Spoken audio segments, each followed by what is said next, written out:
Bass Case Season 2, Episode 18. Diminished Scales, Part 1. Diminished scales, diminished lines, diminished chords, diminished harmony, right? Think chords. Diminished melody, think single note lines and scales. They're all over music. Bach likes some diminished harmony. Hendrix likes some diminished chords. You'll find diminished harmony and melodies and lines in the music of Coltrane and Miles. And you want to find a way to deal with it. Meaning to learn it, how to use it in your lines. It's highly effective. I mean, it's really effective, and it sounds right in the right places. And I'm going to start diminished scales, lines, where I begin with my students, and that's the half-whole diminished scale. Now, if you look this up somewhere, what's half-whole diminished scale? Then one of the words that you're going to see to describe is that it's a symmetrical scale. And I think that I like to use that word, although it sounds like we're in a laboratory or something, but let's take it apart.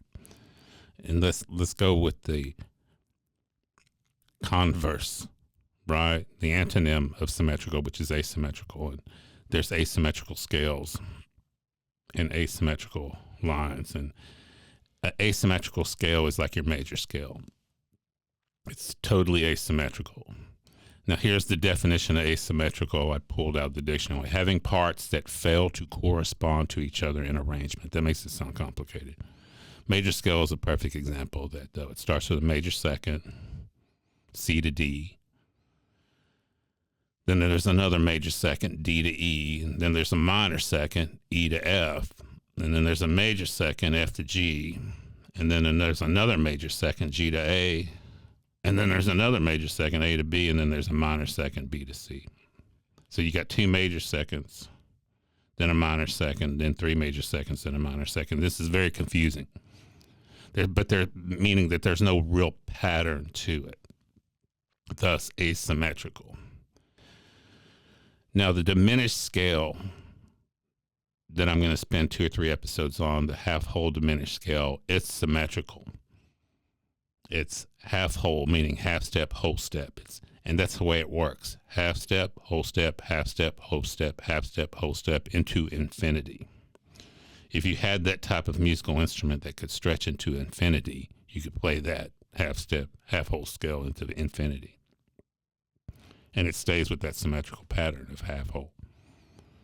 And the beauty for us as bass players and electric guitarists is that the pattern fits nicely on the electric bass.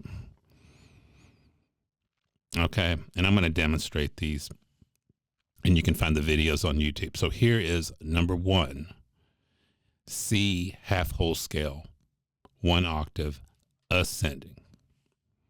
Here you go. Here's number 1.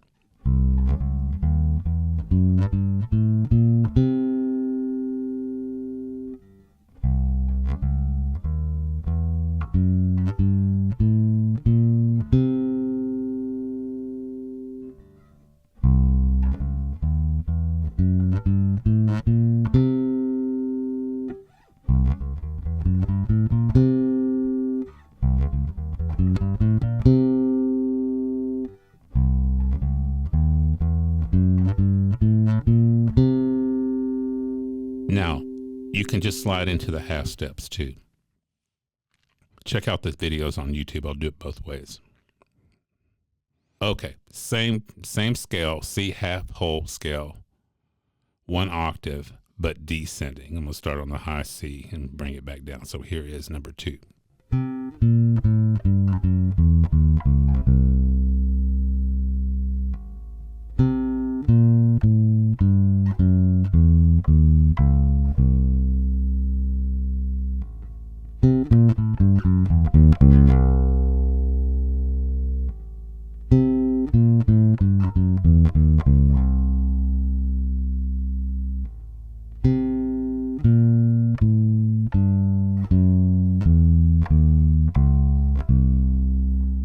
Okay, once you have it under your fingers, it's easy. Same thing. Check out the videos on YouTube. That'll make it easier. Although the lines are advanced, the mechanics are easy.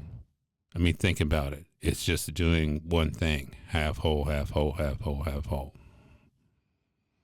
Dan Hurley said that symmetrical scales are great for patterns. I agree. The symmetry in those scales help us to build patterns. And I'm going to give you one of those patterns. Probably the first pattern that players learn when they begin dealing with the half-whole scale. It's the first one that I teach my students. So this is half-whole pattern number 1. So here's number 3, right? But here's the pattern 1.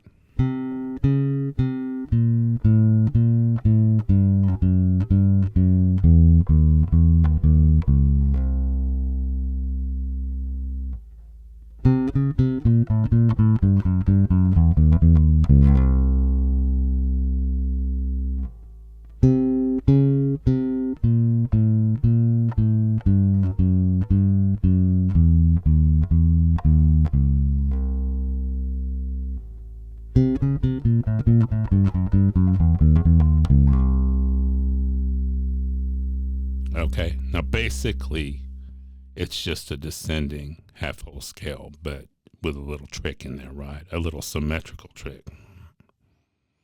Now, that's enough to keep you busy of learning the scale and then pattern 1. Now, with the upcoming episodes, with the subsequent episodes, I'm going to show you where you use the half-whole scale and what else can be done with it. There's a little trick where we move the scale or the lick or the line up in minor thirds and it works over the same chord. I'm going to show you that. And I'm going to cover all this in subsequent episodes and just to keep it slow. If you have questions, email me at phil@basecase.co. I'll talk to you soon.